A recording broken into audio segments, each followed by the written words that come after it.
मेरे प्रिय आदरणीय श्रद्धावान उपासक उपासिकाएं, सुबह से शाम तक अपने परिवार के माता पिता बंधु भगिनी पुत्र पुत्री इनके सुख और कल्याण हेतु के लिए दिन भर कठोर परिश्रम करते हैं। दिन की दिनचर्या कुशल कर्म के कठिन परिश्रम करके शाम को थक जाते हैं। ना शाम को किसी बुद्ध विहार में जाकर किसी पूजनीय भिक्षु की धम्म देशना सुन पाते हैं। दिन की दिनचर्या कैसे हो, कैसे सुख शांति पा सकते हैं। दिन की दिनचर्या में कैसे सुख और शांति प्राप्त कर सकते हैं। आज की धम्म देशना में यही मेरे आदरणीय श्रद्धावान उपासक उपासिकाओं के लिए मार्गदर्शन है। सभी को मेरा विनम्र निवेदन है कि यह धम्म देशना केवल आपके लिए ही प्रसारित हुई है और आप इस धम्म देशना को अंत तक श्रवण करें। नमो तस्स भगवतो अरहतो सम्मा सम्बुद्धस्स। समन्ता चक्रवालेषु अत्रागच्छन्तु देवता सद्धम्मं मुनिराजस्स। सुनन्तु सख मोक्षदं धम्म श्रवण कालो अयं भदन्ता। धम्म श्रवण कालो अयं भदन्ता। परित धम्म श्रवण कालो अयं भदन्ताति।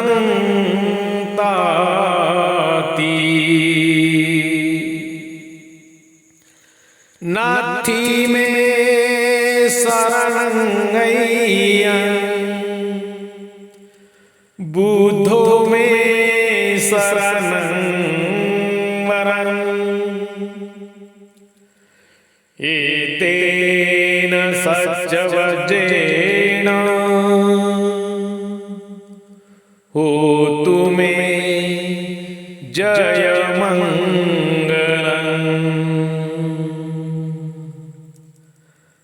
नाथी में शरणं अय्यं धम्मो में शरणं वरम्। एतेन सच्चवज्रेण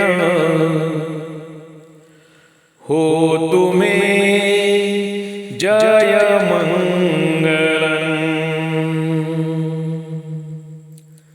नाथी में शरणं अय्यं संघो में शरणं वरम्। एतेन सच्चवज्रेण होतु मे जयमङ्गलम्। महाकारुणिक अहरत सम्यक संबुद्ध को मैं 3 बार वंदन करता हूँ। वर्षावास में अनुष्ठान में बैठे हुए परम पूजनीय भिक्षु संघ को मैं 3 बार वंदन करता हूँ, जिनके कारण हमें बौद्ध धम्म मिला। वे हमारे परम पूजनीय बोधिसत्व डॉक्टर बाबा साहब भीमराव जी आम्बेडकर, इनको भी मैं 3 बार वंदन करता हूँ। आज की धम्मदेशना में उपस्थित सभी मेरे प्रिय आदरणीय श्रद्धावान धम्म उपासक उपासिकाएं, धम्म बालक एवं बालिकाएं, सभी को मैं मेरी मंगल मैत्री प्रदान करता हूँ। आज की धम्मदेशना में क्या करने से जीवन सुखी होगा, सुखी जीवन के लिए क्या क्या करना होगा, तथागत भगवान बुद्ध की शिक्षा मनुष्य के जीवन में सुख और शांति की उत्पत्ति करती है। तथागत भगवान बुद्ध के धम्म का ज्ञान मनुष्य के चित्त को शुद्ध करता है, मन को शुद्ध करता है, शरीर को शुद्ध करता है, हर तरह से सुख और शांति का वैभव लाता है। तथागत भगवान बुद्ध का ज्ञान करुणा उत्पन्न करता है। तथागत भगवान बुद्ध का ज्ञान हिंसा को नष्ट कर देता है। तथागत भगवान बुद्ध का ज्ञान रोग को दूर करता है। तथागत भगवान बुद्ध का ज्ञान मनुष्य के जीवन में सुख और शांति उत्पन्न करता है। विश्व में जितने भी बुद्धिजीवी लोग हैं, वो सब तथागत भगवान बुद्ध के धम्म का अनुसरण करते हैं और परिपूर्णता से सुख प्राप्त करते हैं। मनुष्य के जीवन में जीते जी तो सुख प्राप्त होता ही होता है। तथागत भगवान बुद्ध ने निर्वाण पद बताया है। निर्वाण पद वो सुख है कि जहां पुनर्जन्म की उत्पत्ति नहीं है। धम्म के मार्ग पर चलकर मनुष्य जो चाहे वो सुख हासिल कर सकता है। धम्म के मार्ग पर चलने के लिए मनुष्य को केवल तृष्णा को त्याग कर चलना है। जिसकी तृष्णा नष्ट हो गई, जिसकी तृष्णा भग्न हो गई, फिर उसे सुख ही सुख प्राप्त होता है। आज की धम्मदेशना विशेष है। हमारे परिश्रम करने वाले उपासक उपासिकाएं अपने परिवार के सुख के लिए रात दिन परिश्रम करते हैं, धम्म के मार्ग पर चलते हैं, भिक्षुओं की सेवा करते हैं, भिक्षुओं को अन्नदान, औषधि दान, जलपान, जो जो भिक्षुओं की आवश्यक चीजें हैं, यह सब श्रद्धावान उपासक दान करते हैं और पुण्य हासिल करते हैं। क्योंकि भिक्षुओं का जीवन समाज के हित के लिए समर्पित है। तथागत भगवान बुद्ध ने अपने भिक्षुओं को कहा, हे भिक्षुओं, चलते रहो, धम्म का संदेश देते रहो, लोगों में जागृति का पर्व फैलाओ, अज्ञानी लोगों को ज्ञानी बनाओ। स्वयं तथागत भगवान बुद्ध कोसों मैल पैदल चलकर चिवर संगाटी लगाते हुए, चारी का पात्र हाथ में लिए हुए, केवल भिक्षाटन अपने जीविका के लिए जितना जरूरी है उतना ही स्वीकार करके अपना संपूर्ण जीवन, अपनी संपूर्ण ऊर्जा सम्यक संबुद्ध ने समाज के जागृति में लगाई। इस अज्ञानी समाज को विज्ञान की ओर लेके जाने वाले तथागत सम्यक संबुद्ध ही है। दिन भर के परिश्रम करने वाले मेरे प्रिय उपासक उपासिकाएं थक जाते हैं, मन में दुख भी उत्पन्न होता है। किस तरह से दिनचर्या हो सोचते रहते हैं। आज की इस धम्म देशना में कैसे दिनचर्या होनी चाहिए, कैसे सुख प्राप्त होगा, यह वर्षावास की धम्म देशना है। इसे आखिरी तक श्रवण कीजिए।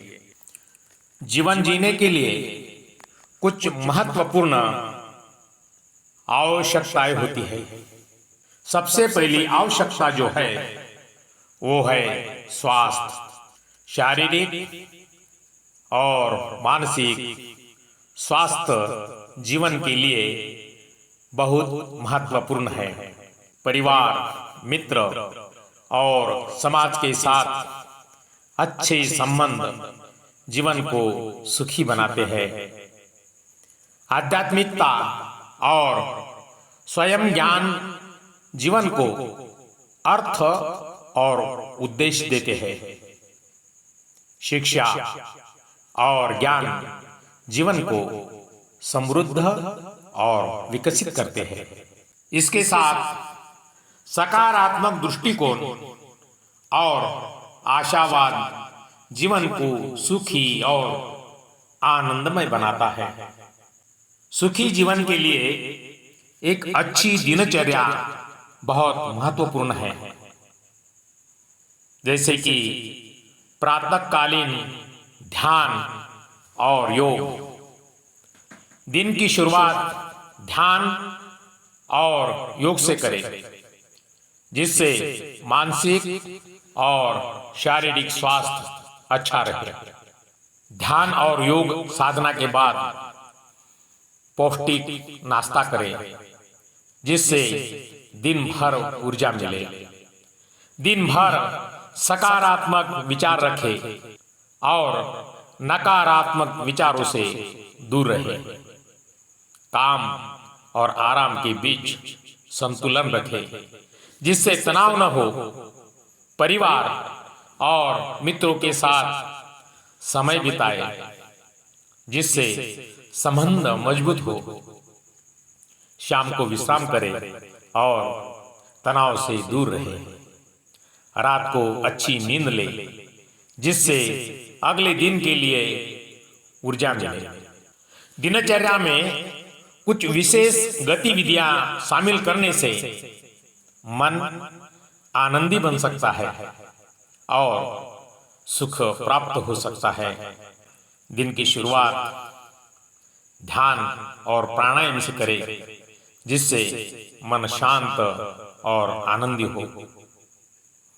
प्रकृति के साथ समय बिताएं, जैसे कि पार्क में घूमना या बाग में घूमना। सकारात्मक विचार रखें और नकारात्मक विचारों से दूर रहें। हमेशा कृतज्ञता भाव रखें। मित्रों और परिवार के साथ समय बिताएं, जिससे मन आनंदी हो। अपनी हॉबीज और रुचियों को अनुसरण करें, जिससे मन आनंदित हो। इन गतिविधियों को दिनचर्या में शामिल करने से मन आनंदी बनता है और सच्चा सुख प्राप्त होता है। विवेकपूर्ण जीवन वह जीवन होता है जिसमें व्यक्ति विवेक, समझदारी और बुद्धिमत्ता के साथ जीता है। इसमें व्यक्ति अपने विचारों, भावनाओं और कार्यों को विवेक के साथ नियंत्रित करता है और जीवन के निर्णयों में समझदारी और बुद्धिमत्ता का उपयोग करता है। व्यक्ति अपने विचारों और कार्यों को समझदारी के साथ नियंत्रित करता है। व्यक्ति जीवन के निर्णयों में बुद्धिमत्ता का उपयोग करता है। व्यक्ति आध्यात्मिकता के साथ जुड़ा रहता है और अपने जीवन को अर्थ और उद्देश्य देता है।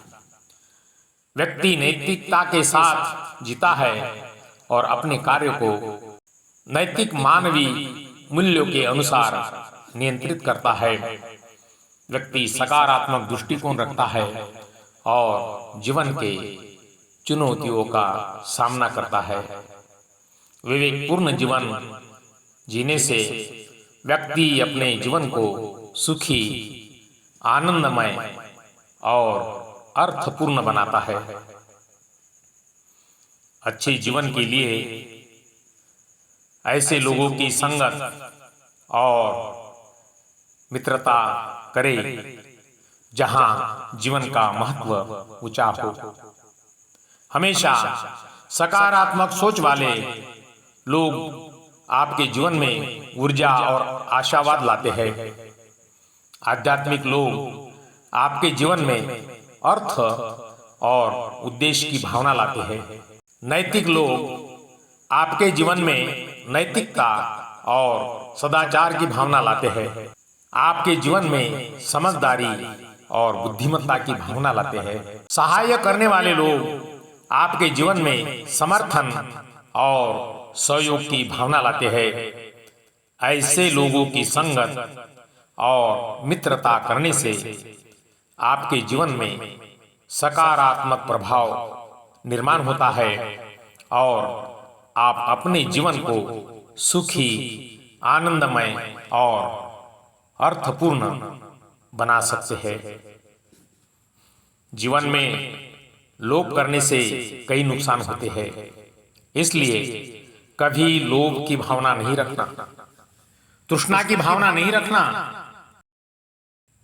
लोभ करने से व्यक्ति का नैतिक पतन होता है और वह अनैतिक कार्यों में शामिल होता है। लोभ करने से व्यक्ति के संबंध टूट जाते हैं और वह अपने प्रियजनों से दूर हो जाता है। लोभ करने से व्यक्ति को मानसिक तनाव और चिंता होती है। लोभ करने से व्यक्ति का आध्यात्मिक पतन होता है और वह अपने परिवार, अपने जीवन के अर्थ और उद्देश्यों को खो जाता है। लोभ करने से व्यक्ति को कानूनी समस्याएं भी हो सकती हैं और वह दंड का भागी भी बन सकता है। लोभ करने से बचने और जीवन में संतुष्टि और सुख प्राप्त करने के लिए व्यक्ति को अपने विचारों और कार्यों को नियंत्रित करना चाहिए। नैतिक और आध्यात्मिक मूल्यों का पालन करना चाहिए। तथागत भगवान बुद्ध ने हमें जो पंचशील दिया है, उस पंचशील का पालन करना चाहिए। पंचशील का महत्व जो लोग पालन करते हैं वही जान सकते हैं। तथागत भगवान बुद्ध ने जो हमें 5 शील दिए हैं, हिंसा नहीं करना, चोरी नहीं करना, व्यभिचार नहीं करना, झूठ नहीं बोलना, किसी भी तरह का नशापान, मद्यपान नहीं करना, क्योंकि मद्यपान करने से शारीरिक हानि होती है। शराब या अन्य नशीले पदार्थों का सेवन करने से कई नुकसान हो जाते हैं। मद्यपान करने से शारीरिक स्वास्थ्य खराब होता है, जैसे कि लीवर की बीमारी, हृदय रोग, कैंसर। मद्यपान करने से मानसिक स्वास्थ्य खराब होता है, जैसे कि अवसाद, चिंता और मनोरोग। मद्यपान करने से संबंध टूटते हैं और परिवार और मित्रों के साथ विवाद होता है। मद्यपान करने से कानूनी समस्याएं होती है, जैसे कि दुर्घटना, अपराध और दंड। मद्यपान करने से आध्यात्मिक पतन होता है और व्यक्ति अपने जीवन के अर्थ और उद्देश्य को खो सकता है। मद्यपान करने से आर्थिक नुकसान होता है और व्यक्ति की आर्थिक स्थिति खराब हो जाती है।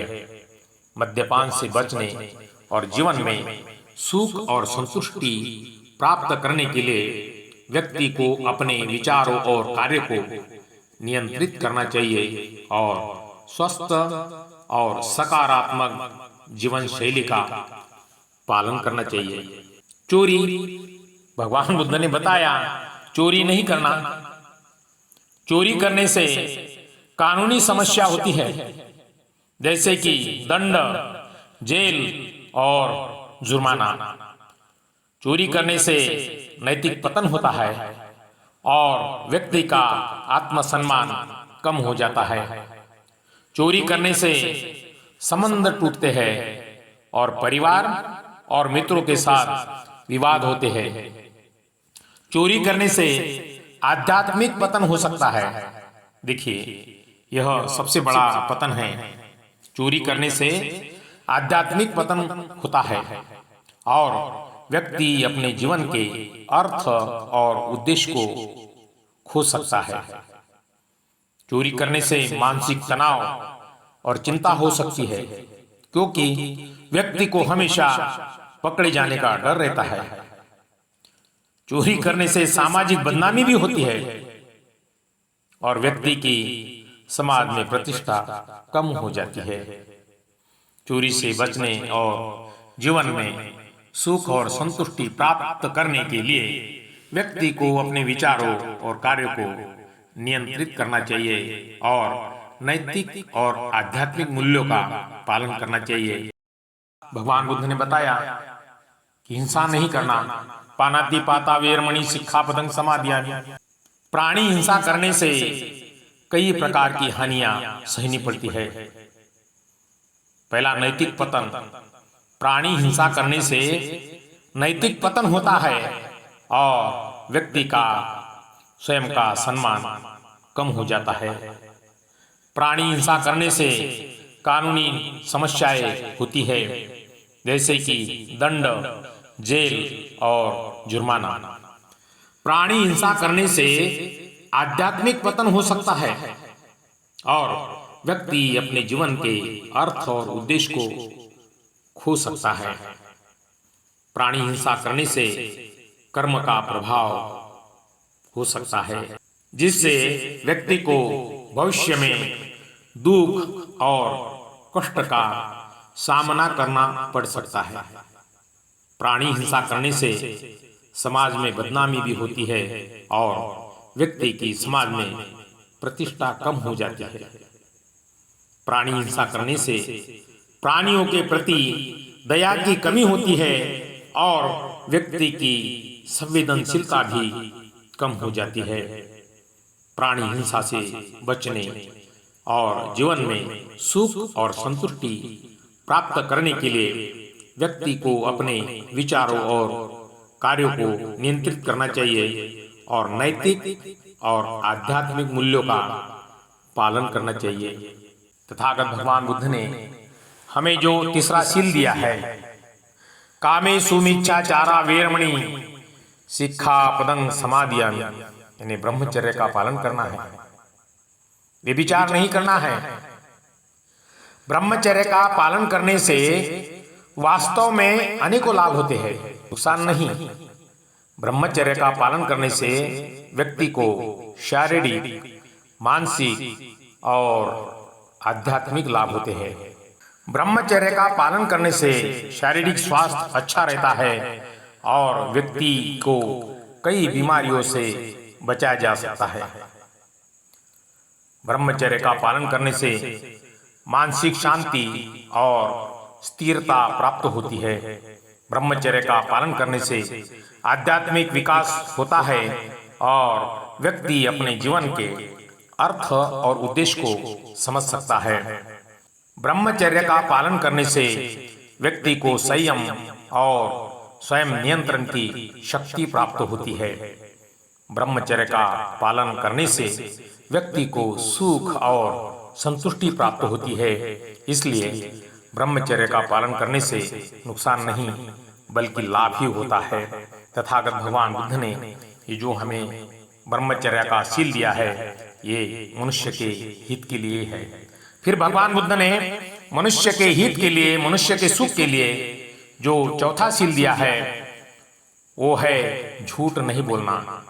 झूठ बोलने से कई नुकसान होते हैं।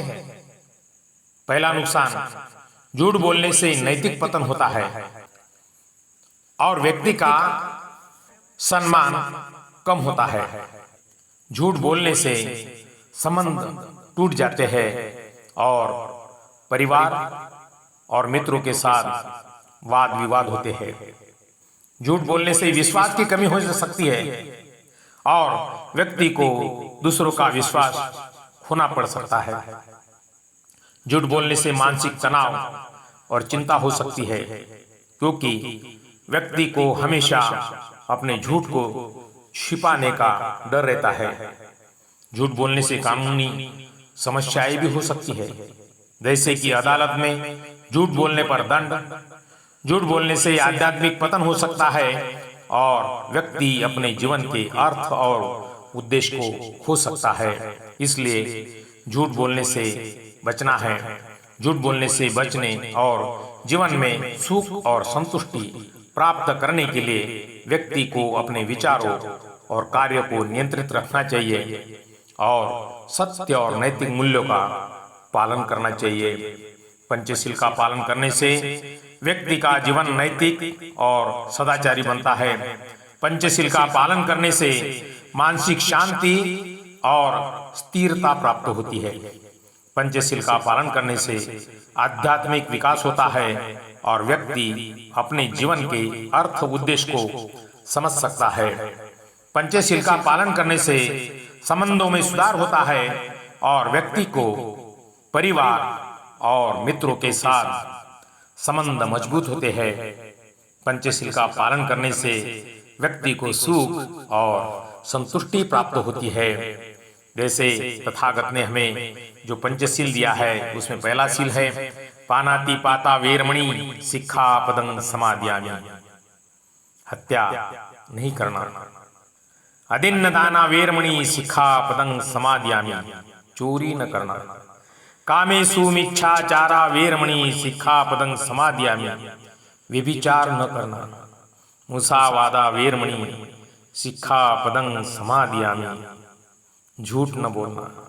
सुरामेरय मज्ज पमादठाना वेरमणि सिक्खापदं समादियामि। मद्यपान नशापान नहीं करना।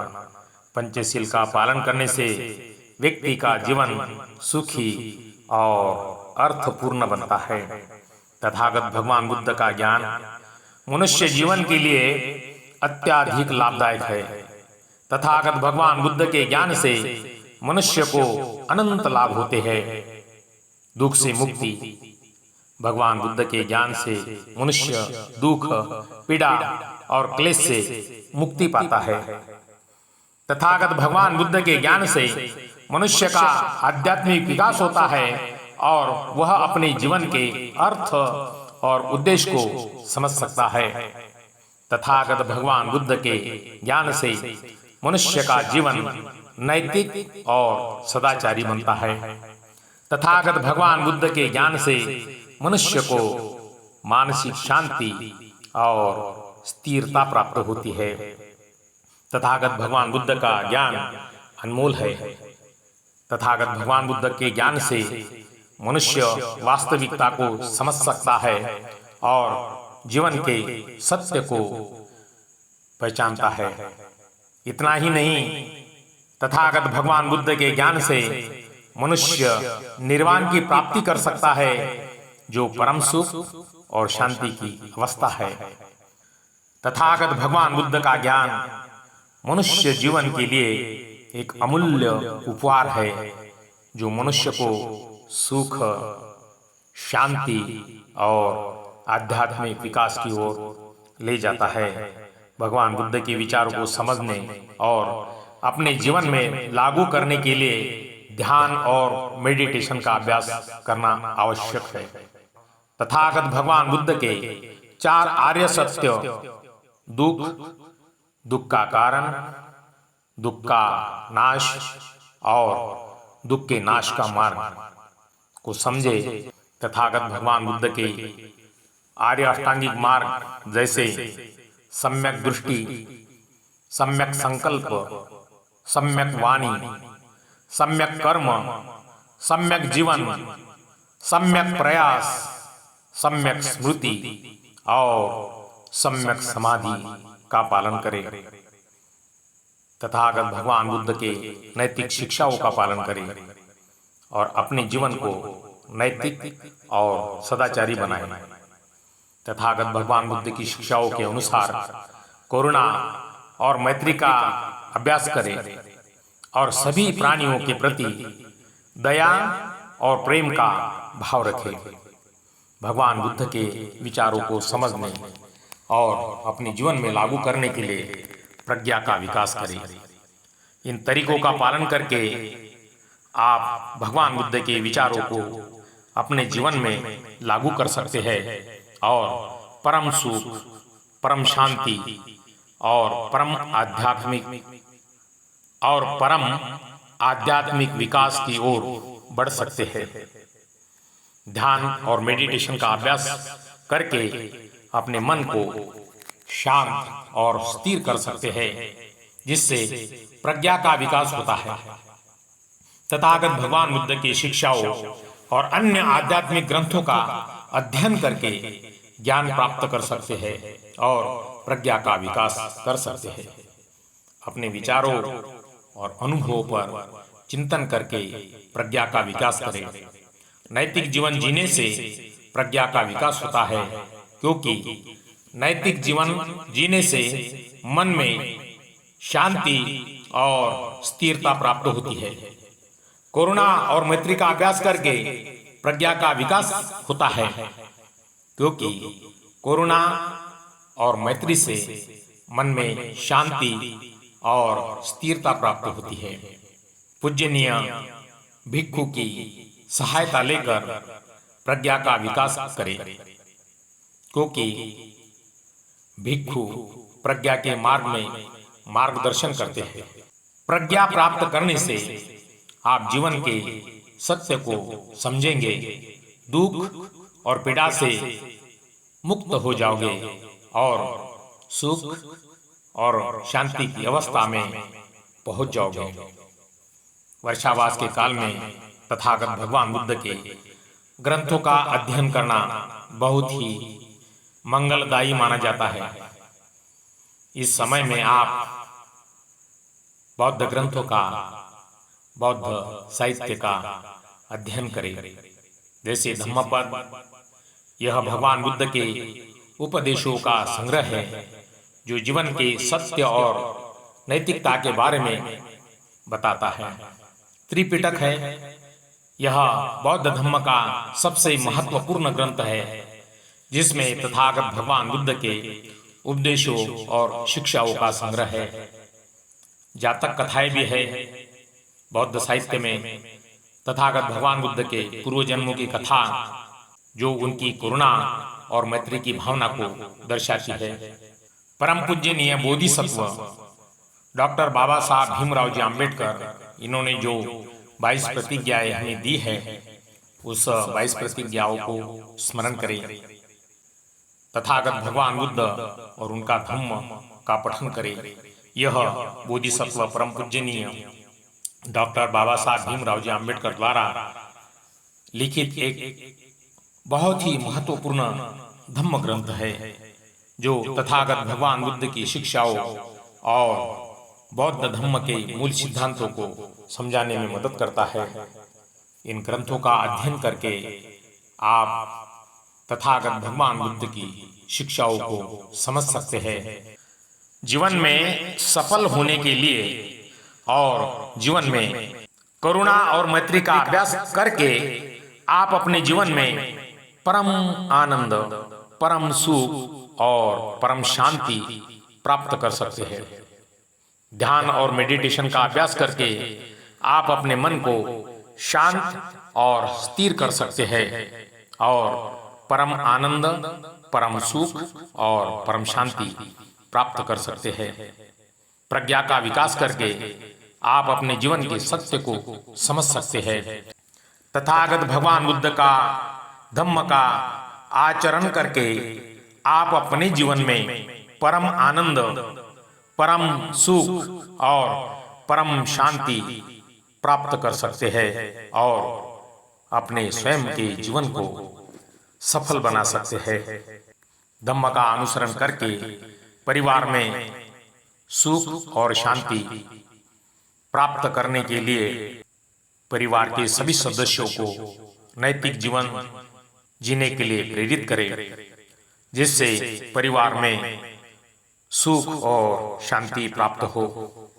परिवार के सदस्यों के प्रति करुणा और मैत्री का अभ्यास करें, जिससे परिवार में सुख और शांति प्राप्त हो सके। परिवार के सदस्यों के साथ संचार में सम्यक वाणी का उपयोग करें, जिससे परिवार में सुख और शांति प्राप्त होती है। परिवार के सदस्यों के साथ ध्यान और मेडिटेशन का अभ्यास करें, जिससे परिवार में सुख और शांति प्राप्त होती है। परिवार के सदस्यों को प्रज्ञा का विकास करने के लिए प्रेरित करें, जिससे परिवार में सुख और शांति प्राप्त होती है। परिवार के सदस्य के बीच एकता और सहयोग को बढ़ावा दें, जिससे परिवार में सुख और शांति प्राप्त होती है। धम्म का अनुसरण करके आप अपने परिवार में सुख और शांति प्राप्त कर सकते हैं और परिवार के सदस्यों के साथ सुखद और शांतिपूर्ण जीवन जी सकते हैं। तथागत भगवान बुद्ध को सम्यक संबोधि। तथागत भगवान बुद्ध का ज्ञान अनमोल है। इस ज्ञान का मोल कोई नहीं कर सकता है। संपूर्ण परिपूर्णता से ज्ञान प्राप्त हुआ। सम्यक संबुद्धि ज्ञान का अर्थ है प्राप्त हुआ ज्ञान। उस ज्ञान में किसी भी तरह का कमी नहीं है। अंतर्दृष्टि, बाह्य दृष्टि, निकट दृष्टि, दूरदृष्टि, अनेकों जन्मों का ज्ञान, पिछले जन्म, आगे आने वाले जन्म, यह संपूर्ण ज्ञान सम्यक संबुद्धि ज्ञान है। ज्ञान से बड़ा कोई दान नहीं होता है। दान पारमिता में ज्ञान दान करना यह उच्च पारमिता है। तथागत भगवान बुद्ध ने जो 10 पारमिताएं बताई है, 10 उपपारमिताएं बताई है, उसमें ज्ञान देना, ज्ञान को दान करना, यह पहली पारमिता है। शील पारमिता भी है। शील को आचरण करना जरूरी है, आवश्यक है। उपासकों के लिए तथागत भगवान बुद्ध ने जो पंचशील दिया है, उसका अनुपालन करके परम सुख की, परम शांति की प्राप्ति हम कर सकते हैं। जीवन में वर्षावास का काल है। इस वर्षावास के काल में भिक्षु और उपासक, इन्होंने बौद्ध साहित्य, बौद्ध ग्रंथों का अध्ययन करना चाहिए, क्योंकि ज्ञान तभी मिलेगा जब आप पढ़ोगे, ज्ञान को श्रवण करोगे। परम पूजनीय बोधिसत्व डॉक्टर बाबा साहब भीमराव जी आम्बेडकर, इन्होंने ज्ञान की साधना की। विश्व में बाबा साहब को सिंबल ऑफ नॉलेज ऐसे ही नहीं कहा जा सकता है। हम भी बाबा साहब के अनुयायी हैं और हमें पढ़ना, लिखना, सुनना, यह आज़ादी बोधिसत्व परम पूजनीय डॉक्टर बाबा साहब भीमराव जी आम्बेडकर इन्होंने दी है। उस आज़ादी को हम सफल बनाएं। बुद्ध और उनका धम्म, यह जो बोधिसत्व परम पूजनीय डॉक्टर बाबा साहब भीमराव जी आम्बेडकर ने ग्रंथ लिखा है, यह ग्रंथ महान है, पूजनीय है। इस ग्रंथ का इस वर्षावास काल में पठन करें, पढ़ना है, क्योंकि पढ़ने के लिए ही हमें बाबा साहब ने शिक्षित किया है। मैं आज के इस वर्षावास की धम्मदेशना में समापन करते समय सभी से विनम्र निवेदन करूंगा कि आप लोग शील का परिपूर्णता से पालन करें, आर्य उपोषित व्रत का पालन करें और इस जीवन को सफल बनाएं, क्योंकि यह मनुष्य योनि बार बार मिलने वाला नहीं है। इस जन्म में सफलता प्राप्त करना है तो तथागत के धम्म के अलावा दूसरा कोई पर्याय नहीं है, दूसरा कोई उपाय नहीं है। हमें परम सुख और परम शांति की आवश्यकता है, तो धम्म का ज्ञान पढ़ना और धम्म का अनुसरण करना आवश्यक है। आज के इस धम्मदेशना के अंतिम चरण में मैं सभी के लिए मंगल मैत्री की कामना करता हूँ। भवतु सब मंगलम, सबका मंगल हो, सबका कल्याण हो, सभी को सुख, शांति, अच्छा स्वास्थ्य और दीर्घ आयु प्राप्त हो। सब्बीत्यो विवर्जन्तु सब्बरोगो विनाशतु माते तवन्तरायो सुखी दीर्घायुको भव। भवतु सर्वमङ्गलं रक्षन्तु सर्वदेवता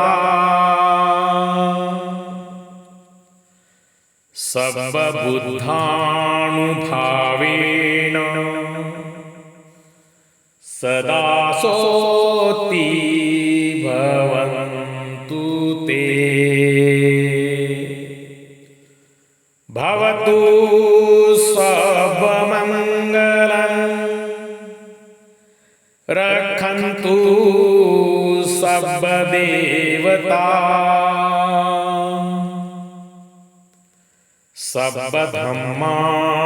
सर्वधर्मानुभावेन सदा सोति भवन्तु ते।